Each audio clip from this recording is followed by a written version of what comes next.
Pernahkah kalian membayangkan, seseorang yang setiap malam kalian tunggu pulang, ternyata sedang membangun kehidupan lain di tempat yang sama sekali tidak kalian ketahui? Itulah yang terjadi pada Arunika Sendarin. Selama ini, ia percaya suaminya, Dayat Pramunda, hanya sibuk bekerja.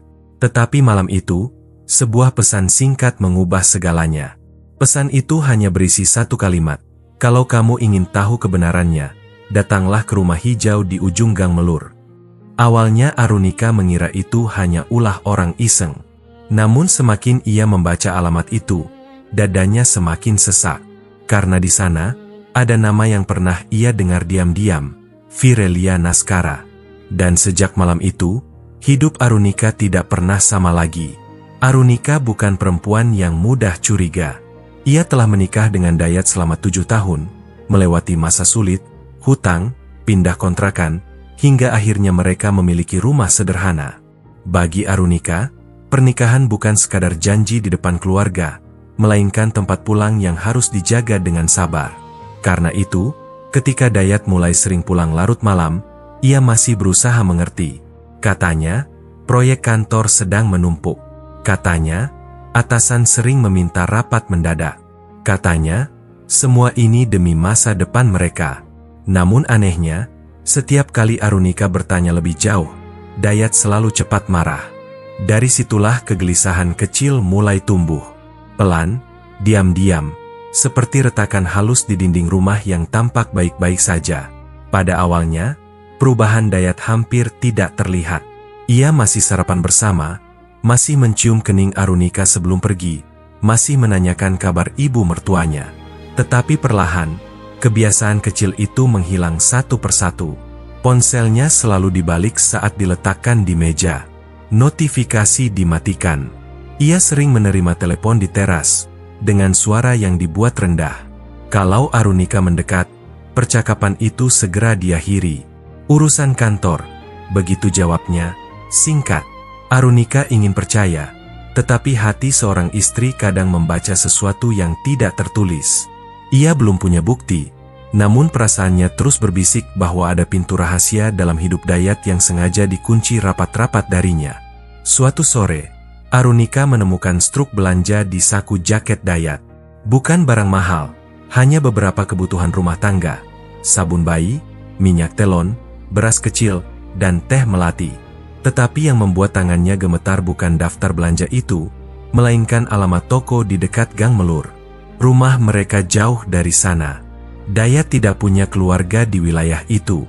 Saat ditanya, Dayat terdiam sebentar, lalu menjawab bahwa ia membelikan titipan teman kantor. Jawaban itu terdengar masuk akal, tetapi matanya tidak berani menatap Arunika lama.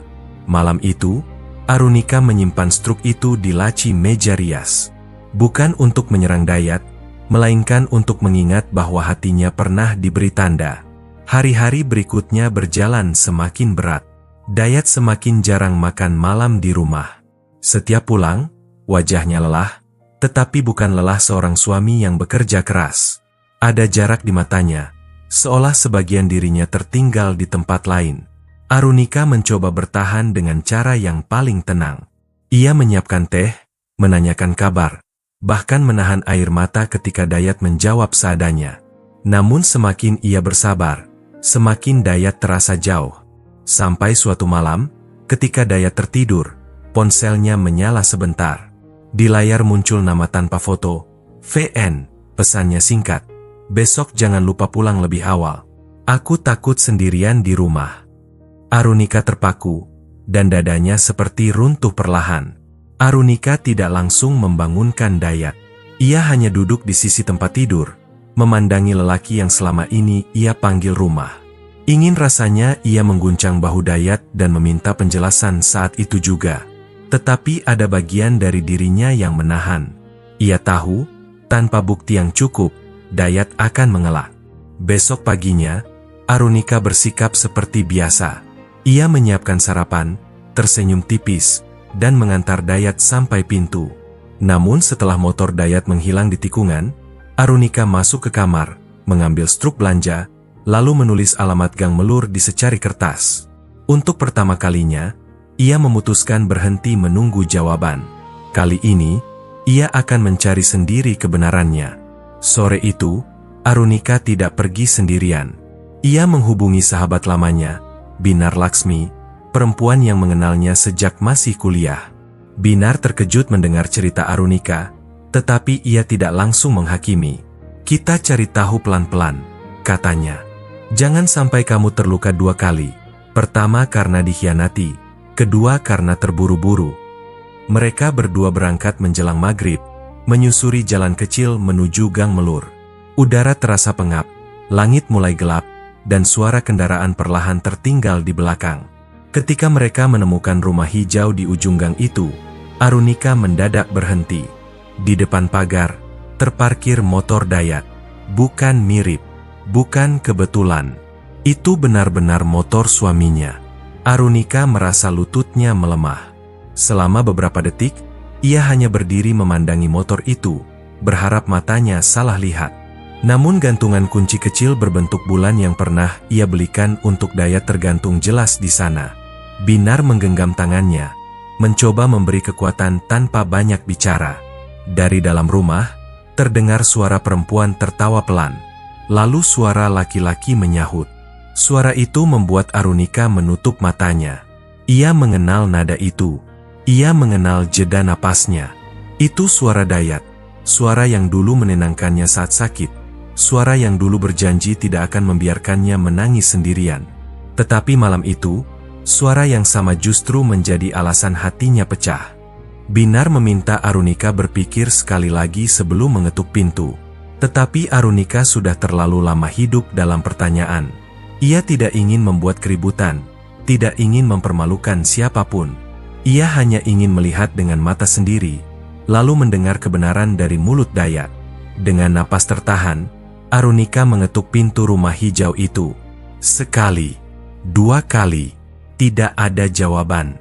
Dari dalam, suara tiba-tiba berhenti. Arunika mengetuk lagi, kali ini lebih tegas. Beberapa saat kemudian, pintu terbuka sedikit. Seorang perempuan muda berdiri di baliknya. Wajahnya pucat, rambutnya terikat asal, dan matanya membesar saat melihat Arunika. Tanpa diperkenalkan pun, Arunika tahu. Dialah Virelia Naskara. "Dayat ada?" tanya Arunika dengan suara yang berusaha ia jaga tetap tenang. Virelia tidak langsung menjawab. Bibirnya bergerak, tetapi tidak ada kata yang keluar. Dari belakang perempuan itu, terdengar suara langkah terburu-buru. Lalu Dayat muncul. Seketika wajahnya berubah seperti seseorang yang tertangkap membawa beban terlalu berat. "Arunika," ucapnya pelan. Hanya 1 kata, tetapi cukup untuk menghancurkan sisa harapan Arunika. Karena kalau memang tidak ada apa-apa, Dayat seharusnya bertanya kenapa ia datang. Namun yang keluar dari mulutnya justru nada bersalah. Arunika menatap suaminya lama. "Jadi ini kantor yang membuatmu pulang larut setiap malam?" tanyanya, hampir berbisik. Dayat berusaha keluar ke teras, tetapi Arunika mundur 1 langkah. Ia tidak ingin Dayat menyentuhnya. Binar berdiri di samping, diam, namun siap menenangkan jika keadaan memburuk. Dayat meminta Arunika pulang dulu agar mereka bisa bicara baik-baik di rumah. Tetapi kalimat itu membuat Arunika tersenyum getir. "Rumah yang mana, Dayat?" tanyanya. "Rumah kita, atau rumah ini?" Pertanyaan itu menggantung di udara. Virelia menunduk, sementara Dayat menutup wajahnya dengan kedua tangan. Dalam diam yang panjang, Arunika akhirnya melihat kebenaran yang selama ini disembunyikan. Bukan sekadar pertemuan, bukan sekadar teman kantor. Ada kehidupan lain yang telah Dayat bangun diam-diam. Yang membuat Arunika semakin hancur bukan hanya keberadaan Virelia, tetapi benda-benda kecil di dalam rumah itu. Dari pintu yang terbuka, ia melihat sandal pria milik Dayat, jaket yang biasa dipakainya, bahkan cangkir hitam yang dulu hilang dari dapur mereka. Semua tersusun seperti bagian dari rumah tangga. Seolah Dayat tidak sekadar datang berkunjung, melainkan tinggal di sana. Arunika menahan napas, menahan tangis, menahan teriakan yang ingin keluar. Ia bertanya satu hal dengan suara paling pelan malam itu. "Sudah berapa lama?" Dayat tidak menjawab.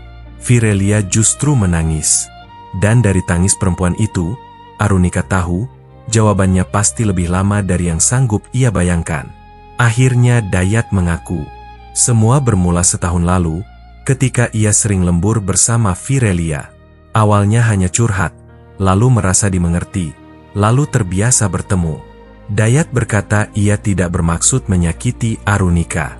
Kalimat itu terdengar begitu umum, begitu mudah, seolah luka bisa menjadi lebih ringan hanya karena tidak direncanakan.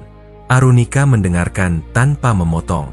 Namun semakin Dayat menjelaskan, semakin jelas bahwa ia bukan tersandung sekali. Ia memilih berkali-kali. Ia memilih berbohong saat Arunika menunggu. Ia memilih pulang ke rumah lain saat Arunika menyiapkan makan malam. Dan yang paling menyakitkan, ia memilih membiarkan Arunika merasa bersalah karena mengira dirinya kurang sabar sebagai istri. Virelia mencoba bicara. Ia berkata bahwa Dayat pernah mengaku rumah tangganya sudah lama retak. Dayat bilang Arunika dingin, tidak perhatian, dan mereka hanya bertahan karena keluarga. Mendengar itu, Arunika menoleh kepada Dayat. Matanya basah, tetapi suaranya tetap tertahan. Jadi supaya kesalahanmu terlihat benar, kamu membuat aku menjadi tokoh jahat dalam ceritamu. Dayat terdiam. Tidak ada pembelaan. Tidak ada sanggahan. Di titik itu, Arunika menyadari sesuatu yang lebih pahit dari pengkhianatan. Selama ini, bukan hanya tubuh Dayat yang menjauh. Cerita tentang dirinya pun telah diubah, dipotong, dan disampaikan kepada orang lain agar Dayat bisa terlihat sebagai korban. Malam semakin larut, tetapi konflik itu baru saja mencapai puncaknya. Tetangga mulai membuka tirai, beberapa orang keluar dari rumah, ingin tahu apa yang terjadi. Arunika sadar, satu kata keras saja bisa membuat semuanya menjadi tontonan. Namun ia tidak datang untuk mempermalukan dirinya sendiri. Ia menarik napas panjang, lalu berkata kepada Dayat, "Aku tidak akan berteriak. Aku tidak akan membuat keramaian. Karena luka ini sudah cukup berat tanpa harus menjadi hiburan orang lain." Setelah itu, ia meminta Dayat pulang malam itu juga untuk bicara dengan keluarga. Dayat mengangguk lemah. Tetapi sebelum Arunika berbalik, Virelia mengatakan sesuatu yang membuat suasana kembali membeku. "Aku sedang menunggu kepastian darinya." Kata, kepastian, itu seperti pisau kecil yang masuk perlahan. Arunika menatap Virelia, lalu Dayat. "Kepastian apa?" tanyanya. Virelia menangis semakin keras. Dayat terlihat panik, meminta Virelia diam. Tetapi semua sudah terlambat. Arunika tahu ada rahasia lain yang belum terbuka. Binar menggenggam pundaknya, seolah mengingatkan agar ia tetap berdiri. Dengan suara gemetar, Virelia berkata bahwa Dayat pernah berjanji akan menyelesaikan pernikahannya dan memulai hidup baru dengannya. Arunika tidak langsung menjawab. Ia hanya memandang Dayat, lelaki yang selama ini masih ia doakan setiap malam. Ternyata, ketika ia sedang berjuang mempertahankan rumah tangga, suaminya justru sedang merencanakan jalan keluar. Di perjalanan pulang, Arunika tidak menangis. Justru keheningannya membuat Binar semakin khawatir. Ada jenis luka yang terlalu dalam sampai air mata pun tidak segera keluar. Di rumah, Arunika duduk di ruang tamu, menunggu Dayat datang. Jam dinding berdetak keras. Setiap detiknya terasa seperti mengulang kembali semua kebohongan yang pernah ia percaya. Ketika Dayat akhirnya masuk, wajahnya kusut. Ia duduk berjarak beberapa langkah dari Arunika. Untuk pertama kalinya dalam bertahun-tahun, rumah itu terasa asing. Tidak ada teriakan, tidak ada pecahan barang. Hanya dua orang yang dulu saling mencintai, kini duduk berhadapan seperti dua orang asing yang membawa sejarah panjang di punggung masing-masing. Arunika meminta Dayat menceritakan semuanya tanpa ada yang disembunyikan. Malam itu, Dayat mengakui bahwa ia telah beberapa bulan sering bermalam di rumah Virelia. Ia mengaku takut pulang karena tidak sanggup melihat wajah Arunika. Aneh, bukan? Orang yang melukai justru merasa tidak sanggup melihat luka yang ia buat sendiri. Arunika mendengarkan, lalu bertanya, "Kalau aku tidak datang malam ini, sampai kapan kamu akan membiarkan aku hidup dalam kebohongan?" Dayat menunduk. Jawabannya tidak pernah keluar. Namun diamnya sudah cukup. Kadang, tidak ada jawaban adalah jawaban paling jujur. Arunika akhirnya menangis, bukan keras, tetapi pelan, seperti seseorang yang sedang mengubur harapan terakhirnya. Keesokan paginya, keluarga besar dipanggil. Ibu Arunika datang dengan wajah pucat, sementara kakak Dayat, Mahendra Prayatna, terlihat marah namun berusaha menahan diri. Dalam pertemuan itu, Dayat kembali mengakui kesalahannya. Tetapi ketika ditanya apakah ia masih ingin mempertahankan pernikahan, ia tidak langsung menjawab. Keheningan itu menusuk semua orang, terutama Arunika. Selama ini, ia mengira pertanyaan terbesar adalah apakah Dayat bersalah. Ternyata bukan. Pertanyaan yang lebih menyakitkan adalah apakah Dayat masih ingin pulang. Ketika seorang suami ragu menjawab itu, seorang istri bisa kehilangan lebih dari kepercayaan. Ia bisa kehilangan tempat terakhir untuk berharap. Arunika tidak memohon. Meski hatinya hancur, ia menolak merendahkan dirinya di depan orang yang tidak lagi yakin memilihnya. Ia hanya berkata, "Aku pernah memperjuangkanmu diam-diam, bahkan saat aku tidak tahu sedang bersaing dengan siapa. Tapi mulai hari ini, aku juga harus memperjuangkan diriku sendiri." Kalimat itu membuat ruangan sunyi. Dayat menangis, tetapi air mata itu tidak lagi membuat Arunika luluh seperti dulu. Karena ia sadar, penyesalan yang datang setelah rahasia terbongkar belum tentu sama dengan kesadaran. Bisa jadi itu hanya ketakutan kehilangan kenyamanan. Dan Arunika tidak ingin lagi menjadi tempat pulang bagi seseorang yang masih menyimpan pintu lain untuk pergi. Beberapa hari setelah pertemuan keluarga, Dayat terus menghubungi Arunika. Ia meminta waktu, meminta kesempatan, meminta agar semua tidak diputuskan dalam keadaan emosi. Tetapi Arunika justru merasa pikirannya paling jernih setelah badai itu datang.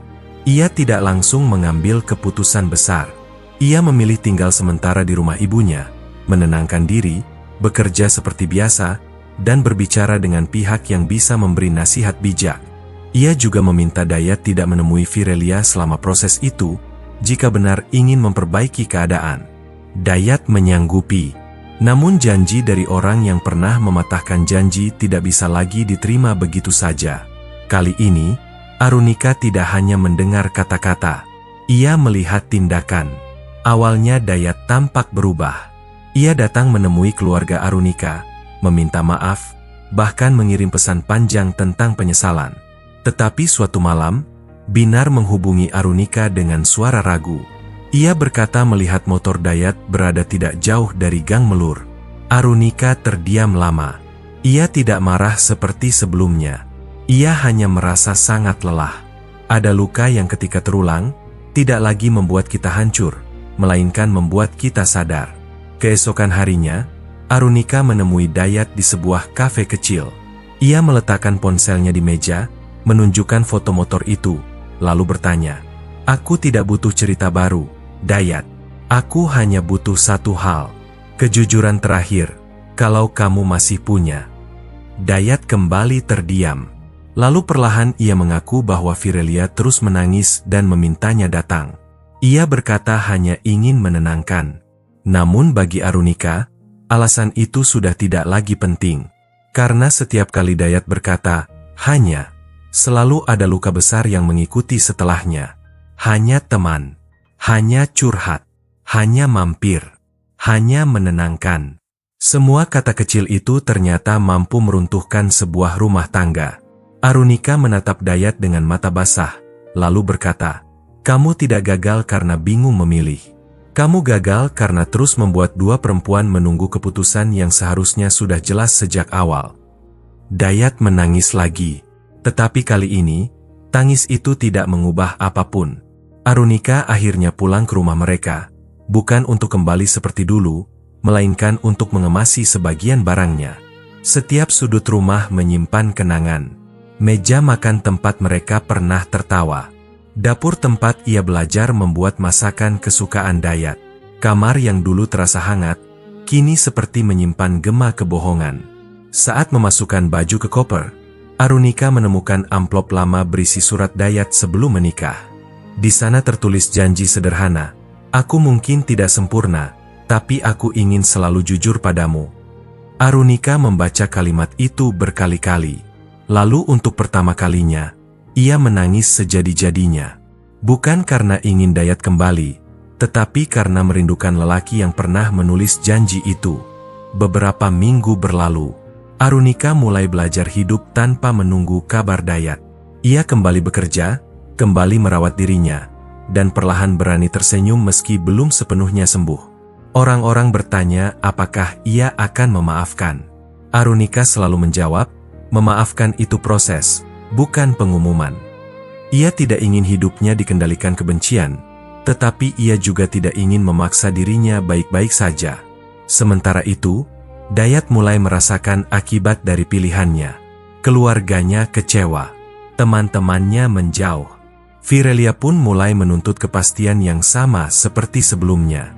Dayat akhirnya berada di tengah jalan yang ia buat sendiri, kehilangan kepercayaan Arunika, dan belum tentu mendapatkan ketenangan bersama Virelia. Suatu sore, Dayat datang ke rumah ibu Arunika.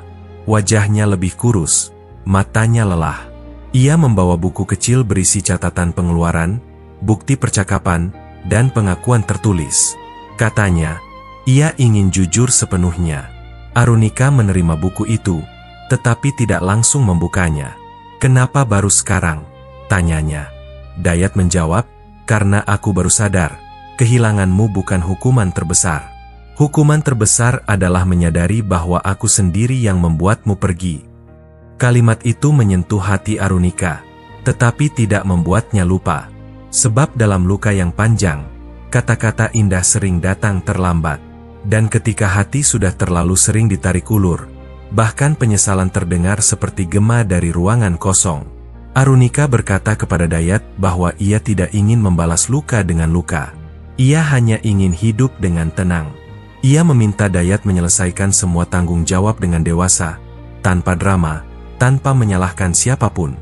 Dayat mengangguk, tetapi matanya masih memohon. "Apakah masih ada kesempatan untukku?" tanyanya. Arunika menatap halaman rumah, melihat daun-daun jatuh setelah hujan. Lama sekali ia diam. Lalu ia menjawab, "Kesempatan itu bukan pintu yang bisa kamu ketuk kapan saja setelah kamu lelah tersesat. Kadang, kesempatan adalah rumah yang sudah kamu tinggalkan terlalu lama, sampai pemiliknya belajar mengunci pintu dari dalam." Dayat menunduk, dan kali ini ia benar-benar kehilangan kata-kata. Namun cerita ini belum selesai. Karena beberapa hari kemudian, Arunika menerima surat dari Virelia. Bukan pesan singkat, bukan permintaan bertemu yang memaksa, melainkan surat tulisan tangan. Di dalamnya, Virelia meminta maaf. Ia mengaku juga telah percaya pada cerita Dayat, percaya bahwa Arunika dan Dayat sudah tidak saling peduli.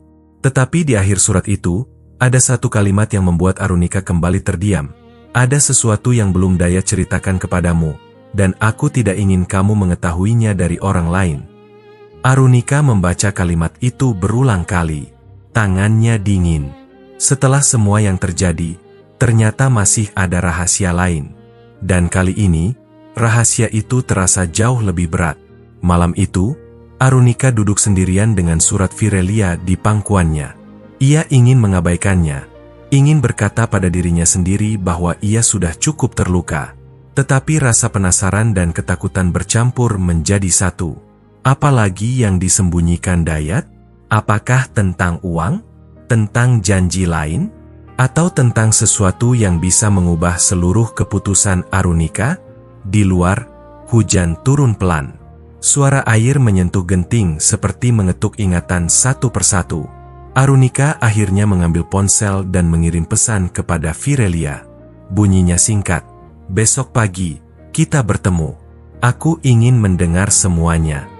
Setelah pesan terkirim, Arunika sadar, babak baru dalam hidupnya baru saja dimulai. Jadi, teman-teman, dari kisah Arunika, kita belajar bahwa luka dalam rumah tangga bukan hanya tentang siapa yang pergi, tetapi siapa yang dibiarkan menunggu dalam ketidaktahuan. Arunika tidak sempurna, Dayat pun manusia yang jatuh dalam pilihannya, dan Virelia juga membawa penyesalannya sendiri. Namun satu hal yang pasti, Kejujuran yang terlambat selalu meninggalkan bekas yang sulit disembuhkan. Lalu, rahasia apa yang sebenarnya ingin Virelia ungkap? Mengapa Dayat masih menyembunyikannya setelah semua terbuka? Kalau kisah ini menyentuh hati kalian, tetaplah ikuti kelanjutannya. Semoga siapapun yang sedang terluka diberi kekuatan, siapapun yang sedang menunggu diberi kejelasan, dan semoga rumah tangga kita semua dijaga dari kebohongan yang diam-diam menghancurkan.